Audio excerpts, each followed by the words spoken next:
Матур сөйләшергә һәркем өйрәнә аламы? Аудитория алдында чыгыш ясау сәләтме, әллә ныклы әзерлек үз өстеңдә эшләү нәтиҗәсеме? Бүгенге актуаль әңгәмә сәхифәсе сөйләм сәнгате темасына багышлана. Студиябыз кунагы сәхнә теле һәм дикторлык осталыгы белгече Илсияр Шихапова. Әңгәмәне Ания Гыйбадуллина алып бара. Илсияр ханым, исәнмесез? Исәнмесез. Кеше чынлап та болашактан, балалар бакчасыннан ук чыгыш ясарга өйрәнә башлый. Аннары мәктәптә, ниндидер уку йортында, аннары һөнәрен ничек сайлый инде эш урынында да чыгыш ясый. Ләкин менә тәҗрибә тупламый берничек тә нәрсә белән бәйле ул?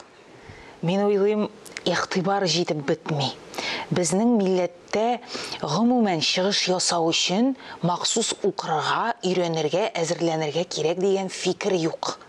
Ләкин инде мин шулай әйткәч, бик үк дөрес тә түгел бу фикерем минем. Ни өчен? Чөнки күптән түгел без кузгалды дия алабыз. Телләр комиссиясе һәм аның җитәкчесе Марат Гытов улы Әхмәтов чыгыш ясау өлкәсенә, чыгыш ясау осталыгына һәм сәнгатенә игътибар бирә башлады. Безнең дәүләтебездә аңа игътибар артты, барлыкка килде. Һәм инде бүгенге көндә күп кенә кешеләр үзләренең сөйләменә, әңгәмә кыруына, чыгыш ясау осталыгына игътибар итә башладылар. Чыннан да бу бик мөһим мәсьәлә.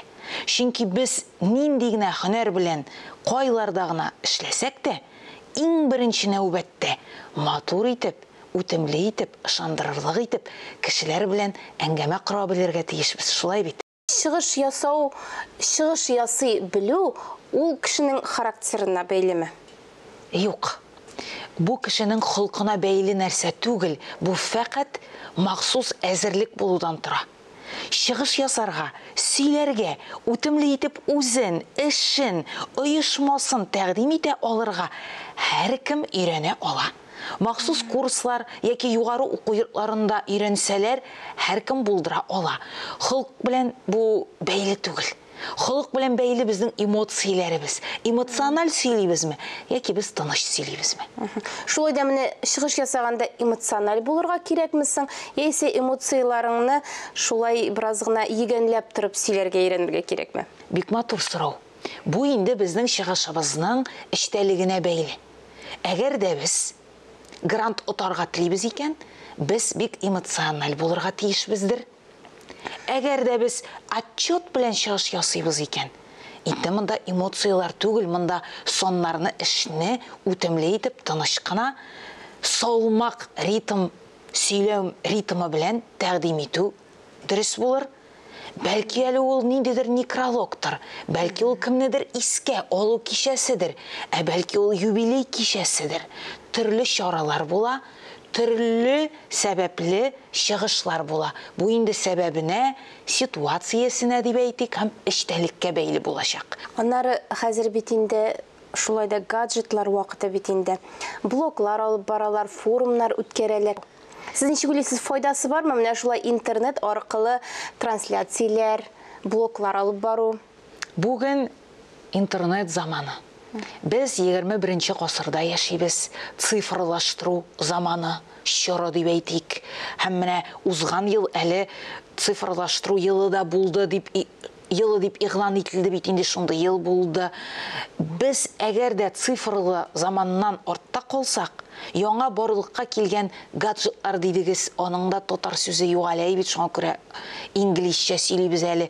Гаджетларны кулланмасак, үзләштермәсәк, блоглар алып бармасак, интернет аша эшебезне тәкъдим итә белмәсәк, без артта калачакбыз. Белгәнемчә, дин әһелләре өчен ниндидер курслар үткәрдегез, шул турыда да сөйләп үтегез әле. Рәхмәт бу соравыгыз өчен. Чыннан да Марат Гытов улы Әхмәтов тарафыннан без аңа Мәдәният институты белән, гомумән бөтен Татарстан белән бик рәхмәтлебез. Менә шушындый матур проект барлыкка килде. Ул проект чыгыш ясау осталыгына өйрәтү дип атала. Татарча туган телебездә чыгыш ясарга өйрәнү дәресләре. Ул башланып китте 20-нче елны.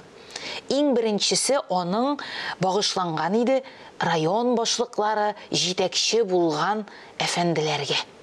Ягъни без Мәдәният институтыннан үземнең хезмәттәшем Зинфира Әдип кызы Ибәтова белән һәр район үзәгендә булып, район башлыгы, аның урынбасарлары, колхоз председательләре, җитәкчелек эше белән шөгыльләнүче һәр милләттәшебезгә туган телебездә ышандырырлык итеп, җәлеп итәрлек итеп, сокланырлык итеп, үрнәк булырлык итеп чыгыш ясау осталыгы буенча дәресләр бирергә тиеш идек.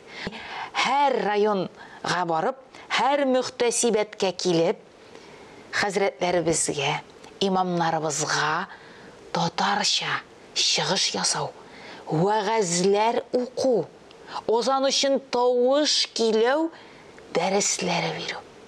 Бу инде менә 22нче елны гамәлгә ашырылды бу проект. Без һәр мөхтәсибәткә барып, шушындый дәресләр бирдек. Мин уйлыйм, әгәр дә син халык белән эшлисең икән, нинди һөнәр иясе булсаң да, чыгыш ясыйсың икән, докладлар укыйсың икән, яки интернетта бик актив икәнсең, син белгеч белән эшләргә тиешсең, телеңә, үзеңнең туган телеңдә, иң беренче нәүбәттә ничек сөйләшәсең? Моңа игътибар итәргә тиешсең. Рәхмәт сезгә.